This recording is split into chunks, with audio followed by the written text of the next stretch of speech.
Rugby positions in 10 minutes, ready, go. In rugby, the player numbers actually tell you what position each player is in. There are 15 players on a rugby pitch at any point and 8 on the bench. The starting 15 will always wear the numbers 1 to 15 and the bench 16 to 23. There are two groups of players in a rugby team, the forwards and the backs. In the starting lineup, the forwards will be numbered 1 to 8 and the backs numbered 9 to 15. The forwards are the big strong guys who are in the scrum do stuff like this, while the backs are quick, flashy guys who'll run rings around you and do stuff like this. Let's start with the forwards. Numbers 1, 2 and 3 consist of the 3 players who make up the front row of the scrum and are referred to collectively as the front row, quite imaginatively. The props are responsible for binding with the opposition team at scrum time and wear the numbers 1 and 3. The number 1 is the loose head prop and the number 3 is the tight head prop. They are given these names to signify where their head goes in the scrum. The loose head's head goes on the outside of the scrum, and thus is loose, and the tight head's head goes on the inside of the scrum, and thus is tight. You can see here that the prop's head is outside of the scrum, that is the loose head, and the other player whose head is inside of the scrum is the tight head of the other team. And don't worry, the word head will start to feel like a word again soon. The props also tend to be players lifting in lineouts due to their strength and to there generally being other taller players around them. The other player in the front row is the hooker. Yes, I know. Very funny. And they wear the number 2 jersey. Their job is to win the ball after it has been rolled into the scrum. They get the name hooker as they are meant to hook the ball back with their foot. They're also normally the player responsible for throwing the ball in at a line out. The second row of the scrum is made up of the locks, who are the numbers 4 and 5. Their main job is to bind behind the front row and put their head between the props and hooker's thighs. They are the main source of power in the scrum and are generally tall and powerful players and often the main jumpers at lineouts too. They are crucial at lineout time as due to them usually being tall players, they're normally one of the lifted players at the lineout and often means they are tasked with running the lineouts by making the calls for where the ball should go. The second row and front row are in a small group called the tight 5 and are generally collectively responsible for most of the power in the scrum and mauls and also clearing out opposition and players in the ruck. In attack, due to their lesser mobility, they are often used in a play known as crash ball, where they run straight into the defensive line and try to make small gain in meters and suck the opposition defense in to make space out wide for the smaller, faster players. The tight 5 are very important for a rugby team. Generally, if you don't have a strong tight 5, you will be demolished by an opposition scrum and find it very hard to gain any front football. The back row, or the loose forwards, make up the last row of the scrum and consist of 2 flankers and the number 8. Yes, I know it's a whole position called number 8, which makes sense with the starters as they wear the number 8 shirt, but if they get substituted, all that logic goes out the window and all of a sudden you're calling a guy with the number 19 on their back the number 8. But anyway, the number 8 binds at the back of the scrum and puts his head between the 2 second rows. They are responsible for controlling the ball at the back of the scrum with their feet and will also often pick it up from the back of the scrum and bring the ball into open play. This player will generally be known for their physicality and an ability to brush off tackles and make meters after contact. The other 2 positions in the back row are the 2 flankers, which take up the numbers 6 and 7. Again here, the numbers are important as it defines what side of the scrum the flanker will attach to. In most cases, the number 6 is referred to as the blind side and will be on the side of the scrum that is closest to the touchline, while the number 7 will be referred to as the open side and will be on the side of the scrum that is furthest from the touchline. The 6 is traditionally a big tackle first, ask questions later type player, as the player traditionally can get away with more as they're normally on the opposite side of the scrum as the referee. And the open side is often much faster and a massive threat at turning over the ball just after the tackle. However, in modern rugby, the 6 is generally a free-for-all position and tells you a lot about what the coach wants from the team. Teams that put a lot of emphasis into a big pack, the forwards, might play another second row there, whereas a team that focuses on back play might go for someone smaller and is more akin to another open side. Their job at the scrum is to be the first forwards out to tackle the scrum half, who we'll come to in a minute, or the number 8, who should have the ball at this point. They also play an important role in general defence, as these players are often tasked with trying to turn over the ball from the tackled opposition players. Overall, the loose forwards are more mobile and quicker than the tight 5, and can often be found out wide in attack. So that was the forwards, let's move on to the backs. The scrum half is the first of the 2 halfbacks. These positions provide the link between the forwards and the backs. The scrum half wears a number 9 and is responsible for feeding the ball at the scrum,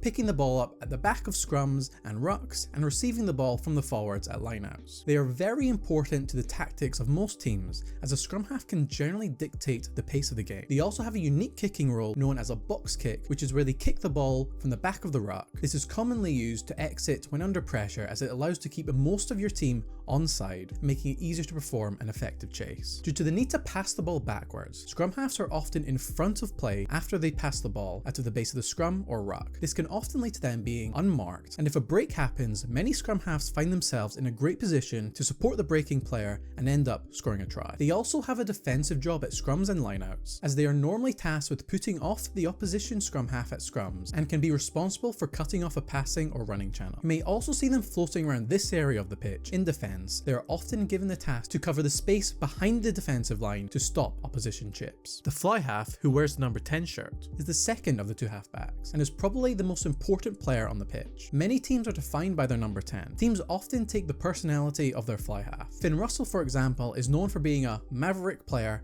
and playing a bit fast and loose and off-the-cuff rugby. And teams he has played for over the years, like Racing 92 and Scotland, have become known for their fast, attractive style of play with him at the helm. Whereas someone like Handré Pollard is a much more tactical and percentage-driven 10 who will play less risky rugby, with his teams like Leicester and South Africa being known for heavy forward dominance and a world-class kicking game. They will normally be the player who receives the ball from the scrum half and are generally in control of the team's attack.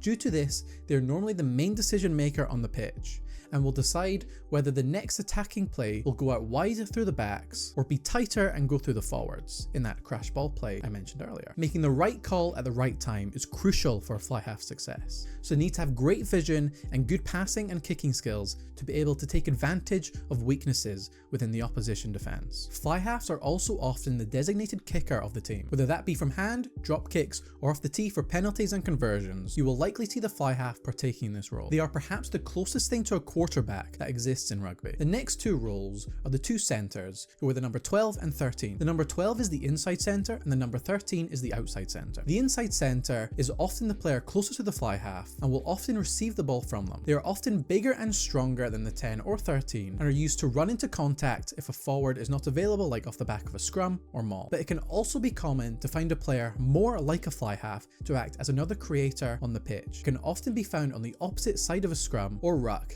as another option for the scrum half to pass to. They will also sometimes play that receiver role from the scrum half after a ruck or scrum to allow the fly half to play further out wide with more space. In this role, they tend to have good kicking and handling game, and many inside centres can also play as a fly half if needed. The best 12s in the world have strong attributes that boot them in both camps. The outside centre will stand outside the inside centre, thus the name, and will often receive the ball from the 12. They are normally quicker and more athletic than their centre counterpart and are used to take advantage of space in the middle of the pitch. Outside centres can often play on the wing and vice versa if needed, as they share very similar physical attributes. The centres work best as a partnership, and watching rugby you may hear the phrase centre pairing talked about a lot. Two centres who don't work well together can be disastrous for a team, as the centre channel can be a target for attacking play. If your centres aren't working together, they will be ripped to shreds in defence and be ineffective in attack. In defence, they are often the first backs to make tackles. In fact, defensive attributes are so important that some teams may opt to go against type at 13 for a more defensively solid player.